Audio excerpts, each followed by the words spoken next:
There we go.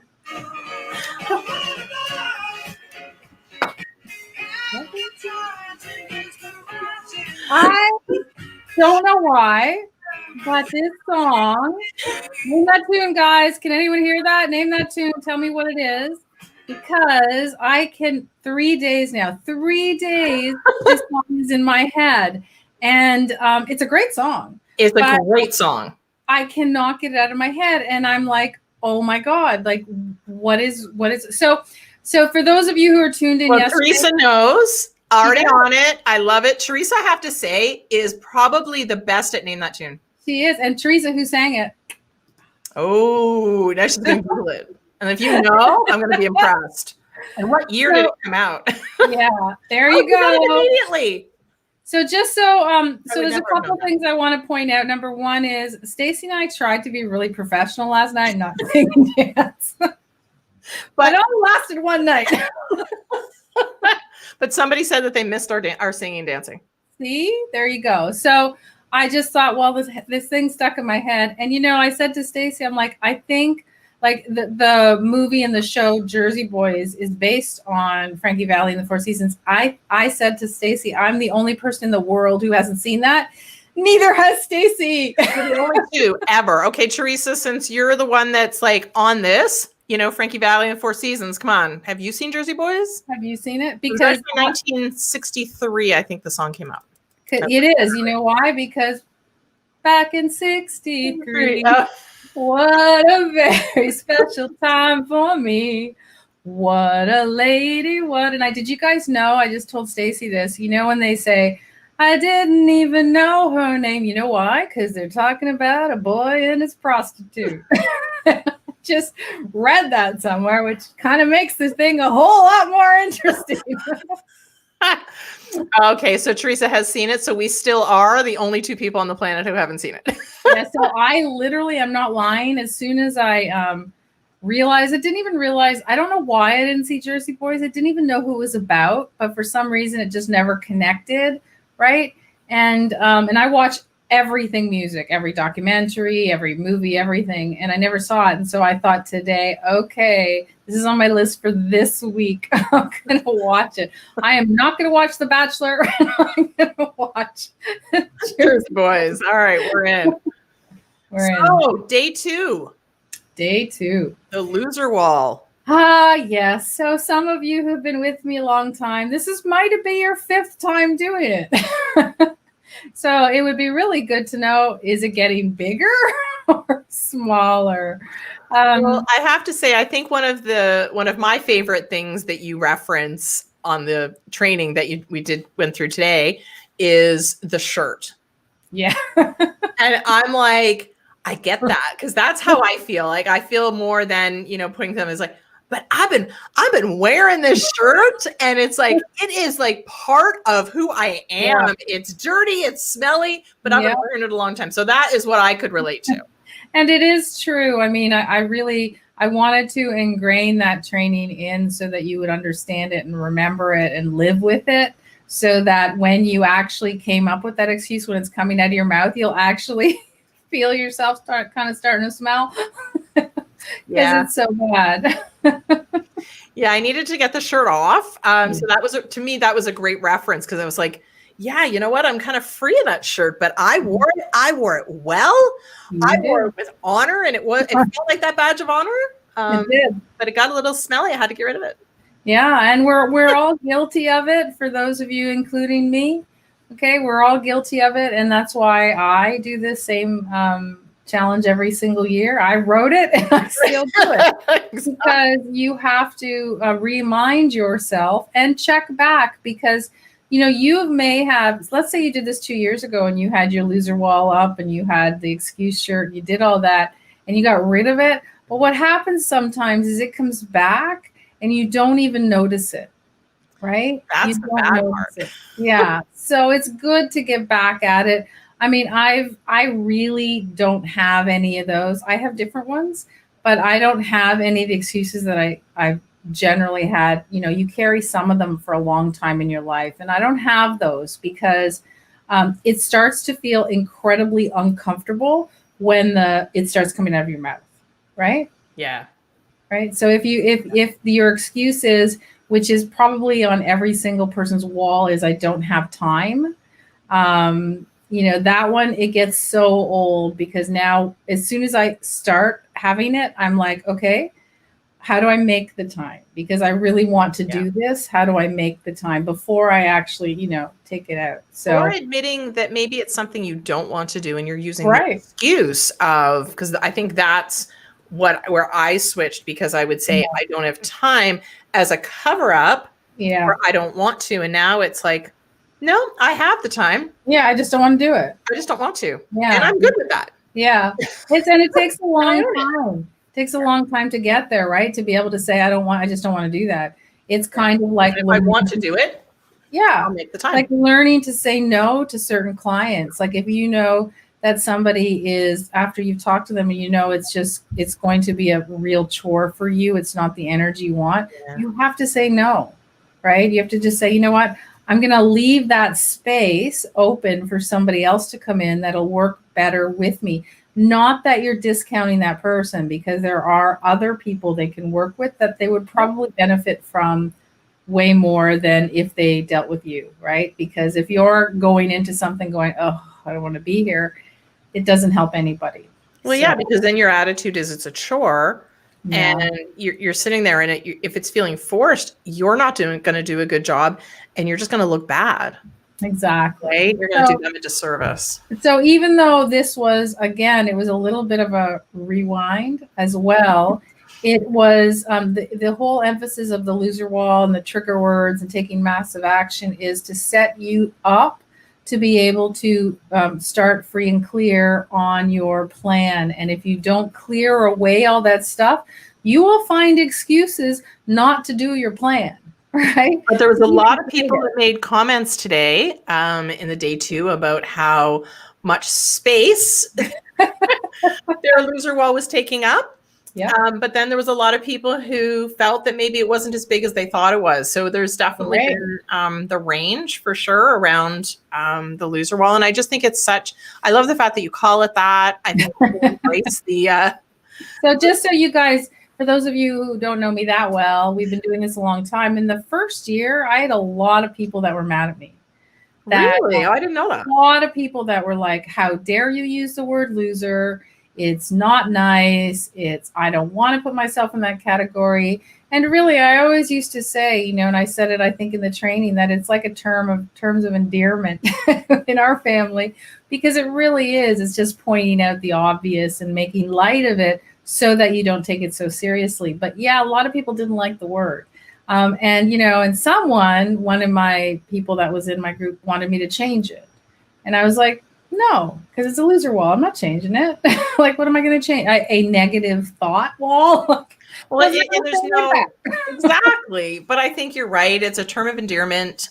You have to take it seriously, but also it's also really fun to take it off. So I feel like if you fluffed it around and called it, something, I don't know, whatever. Yeah, I'm not as encouraged to take it off of that wall. I want things to come off my loser wall. Yeah, and I think, and the truth is, and I firmly believe this, I've taught it to my kids. Your kids pick up on all that, right? Yeah. And so your kids start to not make the excuses because you're not making them, and you start saying to them, seriously, dude, like that's not going to work, right? Exactly. So I think, but it's a funny term. I think it's a good term. You're going to raise kids that aren't going to have as many excuses and things. They're just going to go for it, right? Which is great. It's one of the great things that you can have impact in the world, in your family, and in your friends. So I think it's a great thing to do. So I am happy that you guys were doing it and taking it seriously. I didn't see any posts of anybody losers wall, but if you have, that's a tough one. I have a hard time with that one. If you have it, I guarantee you your excuses are the exact same as everybody else's. It's always the same. I don't have time. I don't have money. I don't know enough.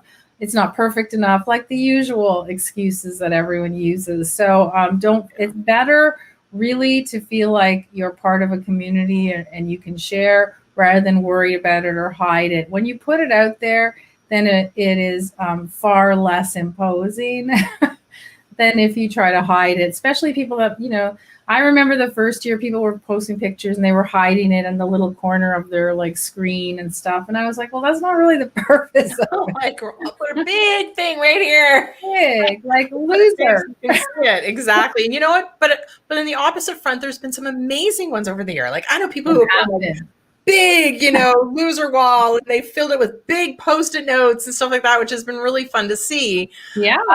Yeah. And you know what? Sometimes for me, it's also the realization of a procrastination. Yeah. So what are you using as a procrastination tool, not necessarily as an excuse? Yep. But to me, it fits into the same category. So and some people might be, as I said in the training, might be procrastinating putting their cards together to put up their loser wall.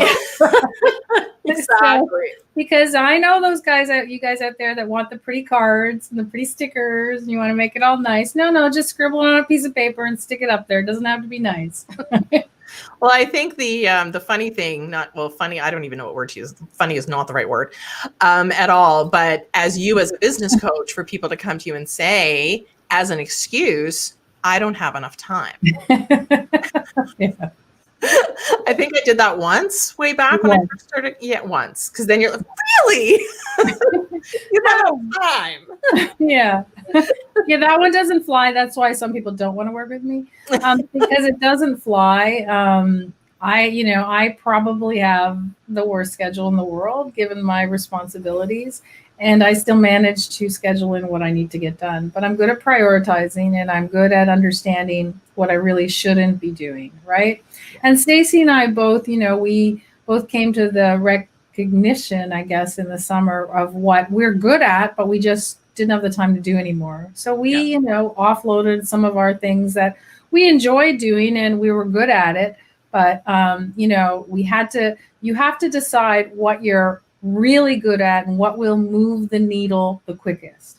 And that's where you have to put your energy, because sometimes you're good at something, but it's not going to really get you anywhere, right? So if you have someone else to hire, then it is better to pay them money to do it, because what you're going to work on is going to generate more income.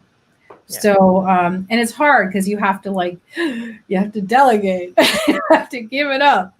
But I think it helps you stay better on track. I know for us that we actually have to, stay on top of things. We have to plan better, because you wouldn't take the time to necessarily plan if you were doing it. So that's the really important thing as well. So so it's good. It's again, had we not made that realization of what we're good at, what we make excuses, what we do, because you have a tendency to gravitate to what you enjoy doing. Yeah. And sometimes that's really, not going to help you. So try to keep that, in your spare time and not in your productive hours, because if you waste your productive hours, then, then you're sitting there spinning and going, how come I'm not making anything happen? Right. Well, I think it's also, I think was it yesterday you were in one of the trainings. I don't know. We've talked about a lot of them lately. I'm sorry. I don't know if it's specifically related to the 5-day training, but it was to go out there and ask people what you're good at or what they can use you for. And I think another one, as it relates to today, because I know I've done this, is what do people hear when you go to make an excuse? And I know for me, one thing that you told me one time was about knowledge. I was always constantly taking a course. I was trying to learn this, trying to learn that. And I remember one time you're like, do you do that just so that you don't actually have to do any work? Sure.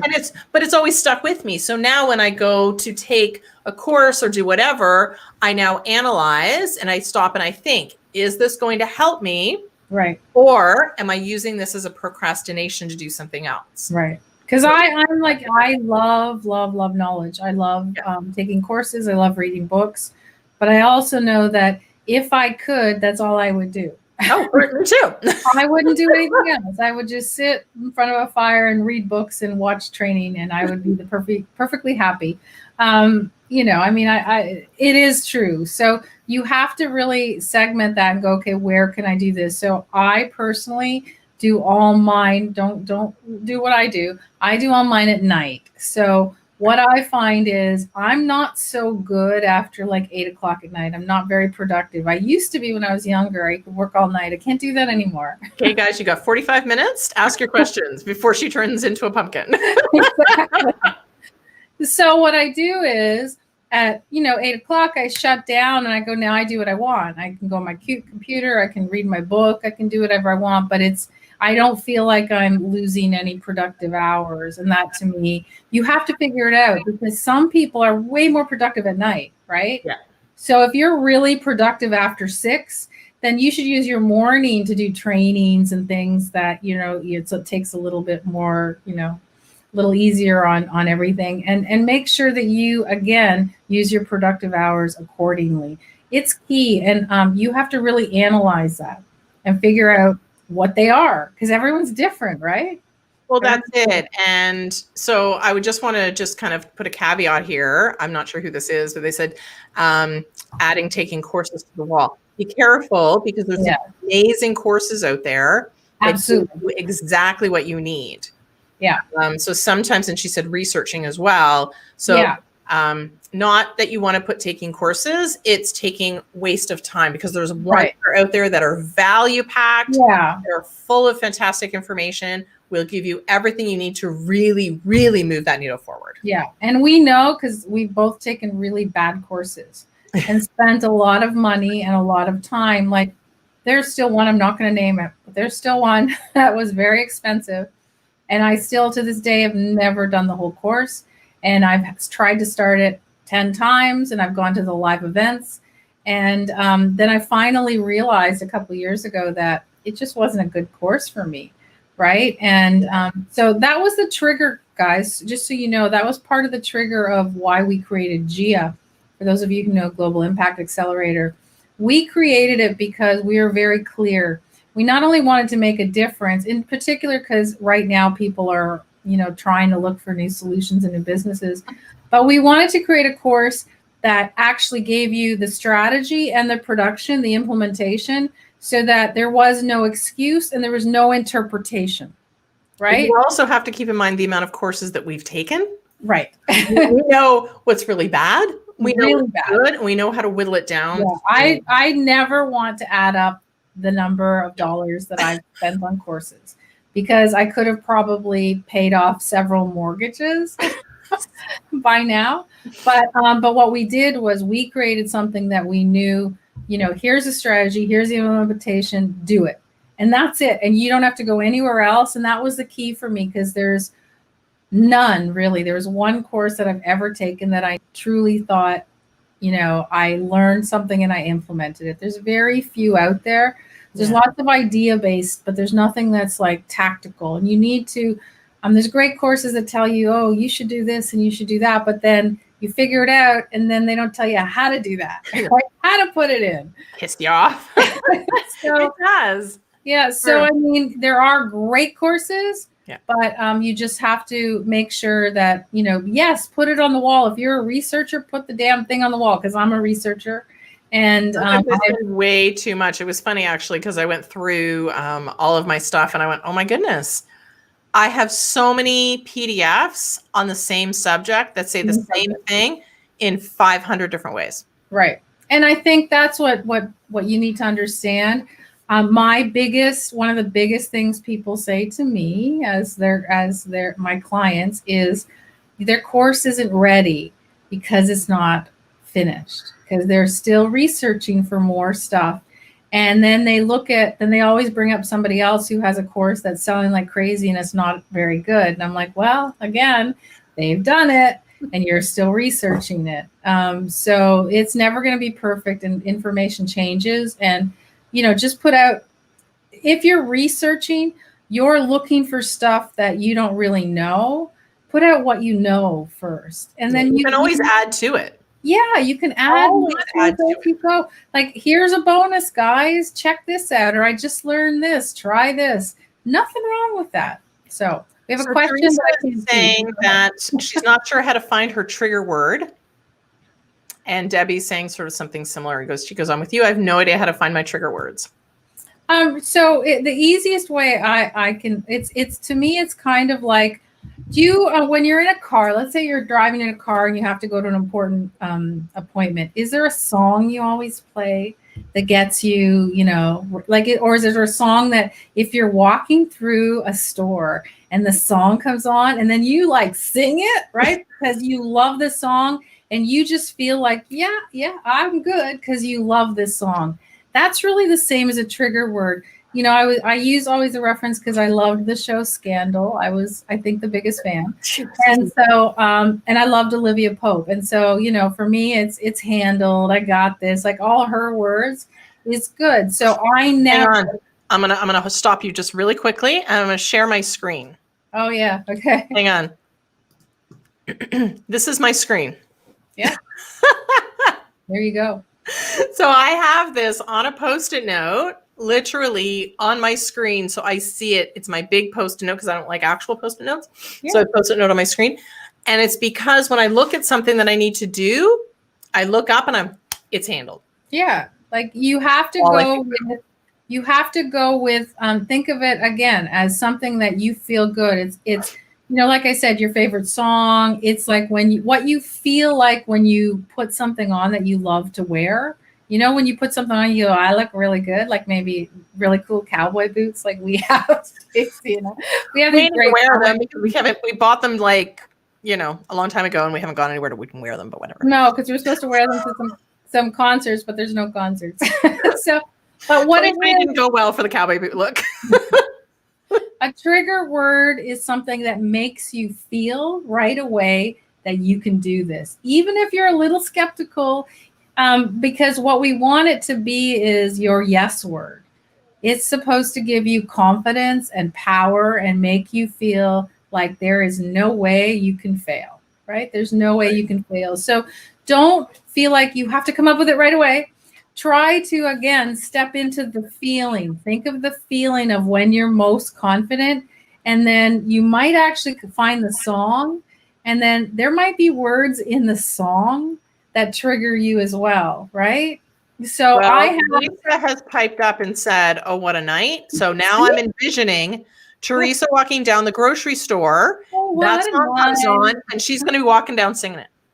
Well, see, so it's one of those songs, Teresa, I'm the same way. If it comes on, that's why it's in my brain for 3 days. I keep singing it and walking like this all day long, right? And everyone just keeps looking at me, and I can't help it because it's in my brain and I feel good. There's a song, and I don't know why, but I love this song. It's, it's, oh my God. Because his name is, I don't know this. It's a 70s one, and it's, I really want to see you tonight. Who's this? Yeah. It's one of my favorite songs. There's a line that says, "There's a warm wind blowing, the stars are out, and I'd really love to see you tonight." Yeah. There is something about that song that I feel really calm and I feel cool. Ooh. And I love that song. Mambo number 6. There you go. I love that. 1, 2, 3, 4, 5. See? Don't start me on music because I will name it. I think Teresa needs to again go into the name that tune contest. That's true. She'd be great. So that might be it, Teresa. And it might really. She's on fire. If you put Mambo number 5, and every time you hear it, you get you start wanting to feel good and confident. Put that on your screen. Put it up there, and then every time you start feeling a little negative or you don't want to do this work, put the damn song on, read the note, do something that gets your energy up. For me, it's always music. I'm a big fan of pretty much anything. But she screwed up on the number. She said it was Mambo number 6. She goes, yeah, it wasn't Mambo number 5. Mm-hmm. She's also mentioning Air Supply. And apparently Carolyn, hi Carolyn, she says she's going to help Teresa get on a Name That Tune contest. That's great. That's what we need to do. So you guys understand that, right? Come on, Stacey, you probably have a song that you go every time you hear it. So you know what? This is a funny one. Sorry? There's so many. There is, but there was one. We did play it here in the summer, I think it was. And it was one back when I was probably 18, 19, working on a Saturday. We were tired, and this girl would always put on the same song that kept me going, and it was Roxette called Joyride. Yeah, I love that song. I love that song, and it just, when I hear it, it's like, yeah, and it's just because I have no idea what the song means. I don't care, but it was just a song that she always put on to motivate us to get going, because it was Saturday morning. We were in the end of a mall. It was dead, but we still had work to do. And she would sing it from the top of her lungs, and it would just be like, yeah. And I think that's when I first started to realize what music could do, and how it would just keep you going.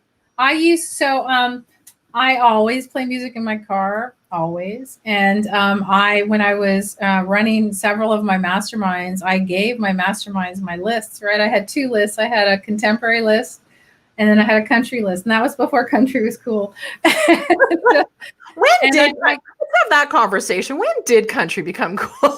I don't know. I've been listening for so long that I can't even remember. But I listened to everything. So I mean, I was, if you put on any of the standards, I love those too. And if you put on any rap, I love rap. So I'm not I just love music. So it's easy for me to be to get into that spirit. But for most of us, again, trigger words and music, it's all the same. If it's clothing and you think you need to be dressed a certain way, then just wear those damn clothes, right? Do whatever it takes for you to understand that when you have an opportunity, you're going to say yes. Because how many of you have been asked to speak or be on a podcast or do something and you've declined because you're too nervous, right? You always need to say yes first, then figure it out from there, right? Well, say from yes. that perspective, absolutely. I mean, the word no has a lot of power, but the word yes is even more. And say yes, figure it out later, but say that. I mean, same thing with speaking. If you're nervous to go on stage, whatever is going to kind of pump you up. Yeah. Just make that happen. Their song, right? So every time I go on my song, you guys know who's spoken with me on stage. Mine's always "Weapon of Choice" by Fatboy Slim. That's my song before I speak. So everyone's got their usual song. And when you go to speak, I don't think I knew that. The DJ usually asks you, "Do you have a song?" And I'm like, "Yeah, Weapon of Choice." I love the vibe of it. I love the title. I feel like I love Christopher Walken dancing, right? Shoulder goes. I cannot be in a bad mood if you play that song. So especially if you watch the video.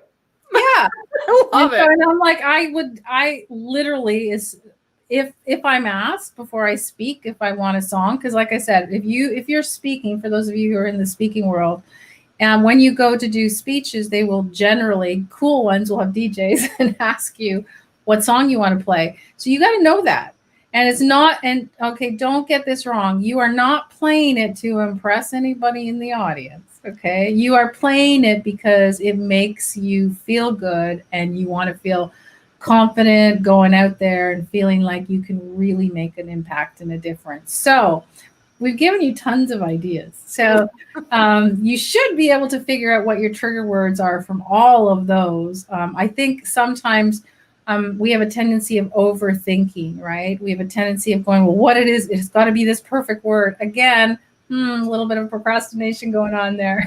Well, that's why I love it's because it's funny. I think I was thinking, but then I'm like, I need something to just own. And I loved Olivia Pope. I loved Scandal. And I started going, well, no, that doesn't make sense. Then I got into the should world. I should pick something else. And I'm like, well, what? So I'm literally having a conversation. You should pick something else. No, you pick something else. No, you really should. I'm like, oh my goodness.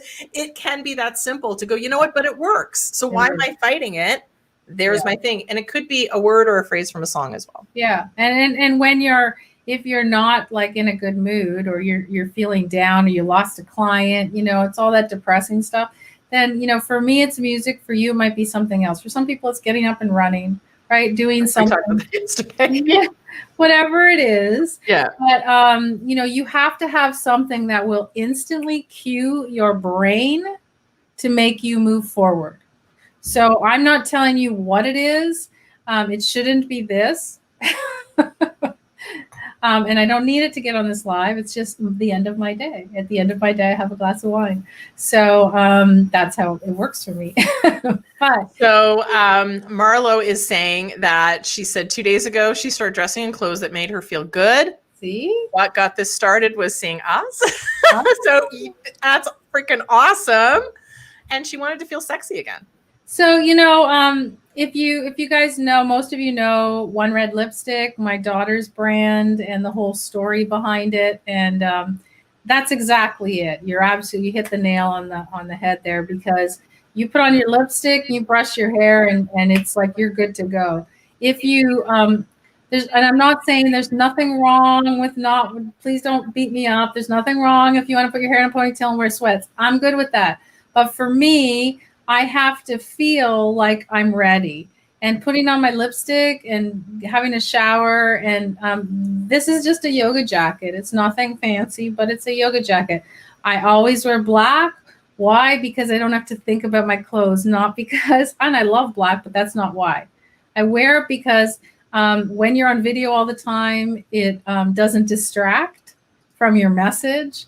And it's very easy to put on your clothes. And I remember, I think I started back 100 years ago when Kim Basinger was married to Alex Baldwin. Do you guys remember my God. Yeah. It was like 1,000 million. 1,000 years ago. So it was interesting. I saw them on an interview once, and he said he used to make fun of her and say that every day she wore her Chairman Mao outfit.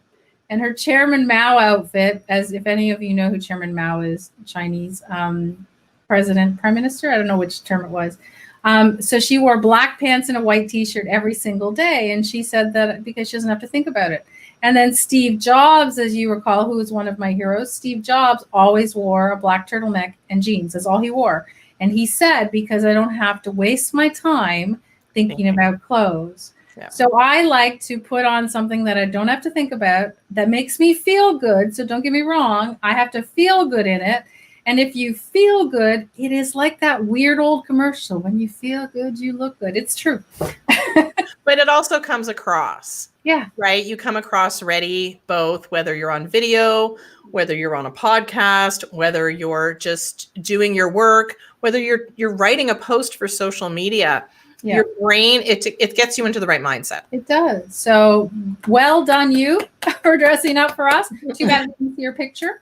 But but that's good. And that's the whole point of this challenge. The whole point is to get you guys motivated and focused and out there to do the best you can to set yourself up so that you will succeed. And part of today's training was to take massive action, right? To take massive action. That is massive action. Getting up, brushing your hair, getting ready, and looking good is massive action. It is massive action. Because there are days that you don't want to. No. But you do. No, I do. Yeah. And I don't. So what I do, my trick is, and I've told this before, and some of you will actually go through my planning board in Gia. I don't allow myself to think in the morning. I keep autopilot. So I roll out of bed and I go into the shower. I do not do anything else. Do not go directly to the shower. I literally at my towels, everything's there ready to go at night, because I want to get up, go in the shower, so I don't have any excuse. Because if I could find an excuse to not have to do the routine, I'll probably try to do it. Well, and the problem is, which is first of all, fantastic advice. I wish I took it as often as I could, because I will, I go towards go, I pass my office, and then I'm done. Then I crawl into the office like, well, I'll just respond to email. Right. And so then I'll just do this one more thing. And then it's 2:00 in the afternoon going, And then what happens if somebody calls you, Stacy, and said, hey, our last minute speaker can't show up. Can you jump on and do the video? Right. So somebody calls me, I'm here. That happened to me before. I'll just tell that really quick story. Yeah. It actually has happened. I was in a situation where I was speaking to a group, but I wasn't speaking until the following week. So they invited me to come on the week before so I could get a flavor for the group and so I could understand the audience, which was a fantastic idea. So I said, absolutely. But I wasn't ready. I hadn't gotten dressed because I crawled into my office and stayed there. Yeah. So I turned my camera off. I'm like, no problem. All I'm doing is watching anyway. So I Yeah. turned my camera off, no problem. And then she goes, oh, as a bonus today, we have Stacey Maynard here who's going to be speaking next week, blah, blah, blah, blah, blah. Stacey, why don't you turn your camera on and give us a little bit of flavor of what you're going to be talking about next week to encourage people to come? And I'm like, my camera's not working. Yeah, see? So No, like you don't never wanna know when you have an opportunity. So what I did, and this is true, last night, I needed to do an email before 7 a.m. this morning, right? I knew I had to write it by 5 or 6. And, I told you guys I'm not so good after 8. And it was after 8 o'clock when I found out I had to do it. And I didn't want to do it. And I also know that if I go downstairs into my office, so my office is down in the basement. This is where I am. That's why there's no lights. If I go down to my office, like Stacey, I won't leave because I'll go down the rabbit hole and I'll be there. And I know that's not who I am. I don't want to do that. So I took my laptop, I didn't open it. I took my laptop and I put it beside my bed so that when I woke up this morning, the first thing I did was open my laptop. I did the email. It took me about 10 minutes. I closed it and then I went and had my shower. So that's smart. But that's planning. It's discipline, it's planning, and more important than anything, it's knowing who you are, right? So we both know if we go into our office, we're done. We're done because I will go down that rabbit hole and I won't surface. And sometimes I look up and I'm like, oh my God, the whole day's gone. And I'm not one of those people that remembers to go have lunch. It doesn't occur to me because I'm doing all this stuff and I'm like, oh. So if I don't put it in my calendar, like I literally put in my calendar, oh, stop for lunch. Okay. You have to. I'm sorry. I don't know what happens, but you have to schedule lunch. I have to schedule it. Or my daughter will come down the stairs and go, have you eaten today? Be like, oh, forgot. So it's, and just understand, guys, it's because when you love what you're doing and you're really excited about it, it's hard to think about other things because you're like, oh my God, I can do this and I can do this and I can. So it's a good thing, but you have to, again, know yourself so you can plan around who you are. So what can they expect tomorrow? Day 3. Day 3. So it's time. You've cleared your path in day 1, right? You got all the stuff out of the way that you didn't even know you were doing. And then today, you made sure that you was in front of your face. You understand what your excuses are. So when you go to do the next phase, if an excuse comes up, you're going to sit there and go, nope, not going to work. I'm going to get through this. You know your trigger words.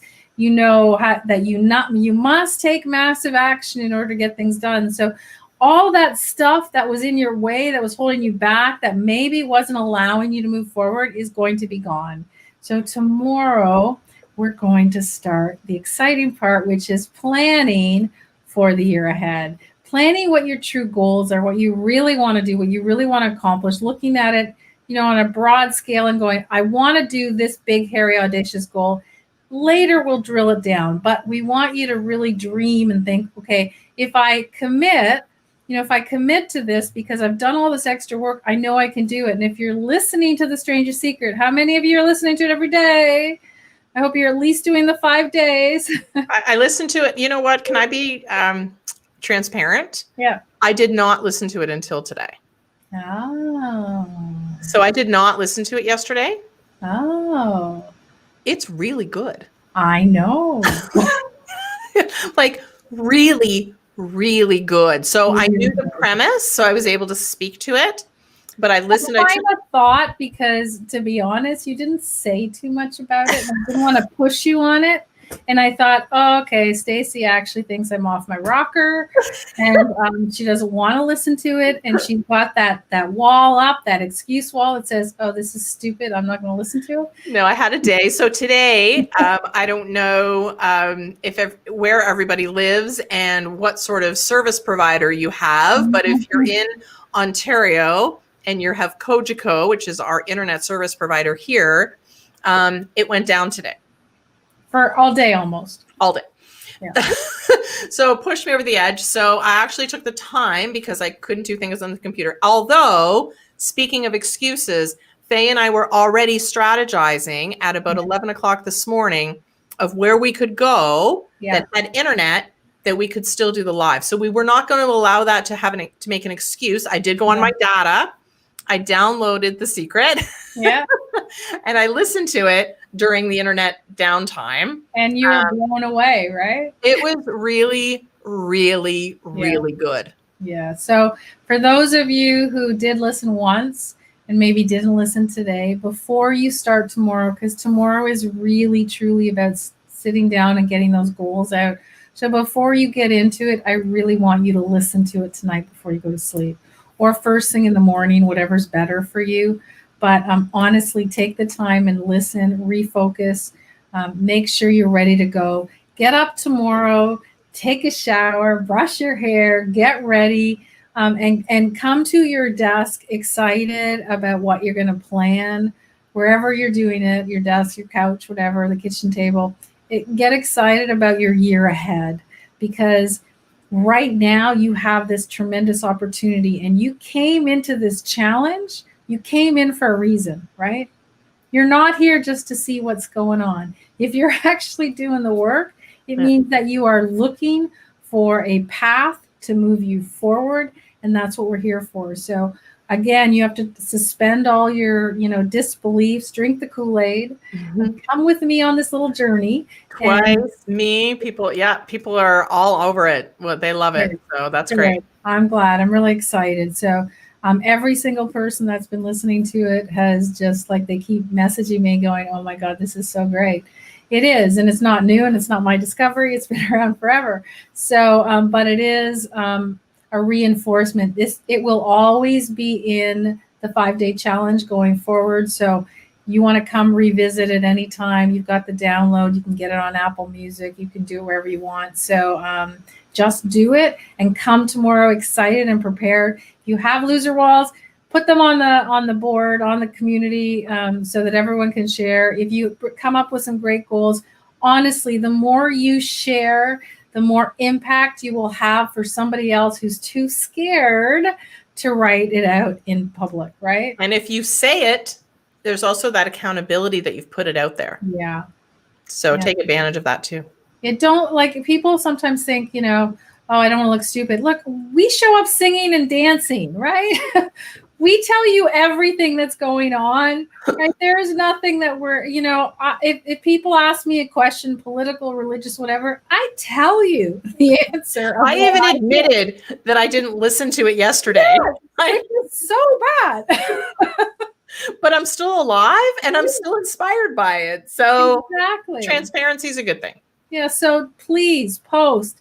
Tell your friends. I asked you yesterday, tell your friends. And I know some of you brought some friends in today, which is awesome, because it doesn't matter when they start. They just need to start. But it will truly make a difference in people's lives. So you know what? Buy it for your friends. It's $7. All right. So tomorrow planning, we will be here. So bring your questions. Same time, same bat channel, same bat place. And a new song. But not if you want us to sing something in particular, let us know. That's a great suggestion. Yeah. All right. Again, everyone's afraid to say their song because they don't want to look silly. Hey, we sang Barbie Girl. Oh my God, I forgot about that one. That one was fun. I'm a Barbie girl in a Barbie world. It's fantastic. Life in plastic. So guys, I know them all. I got nothing after that.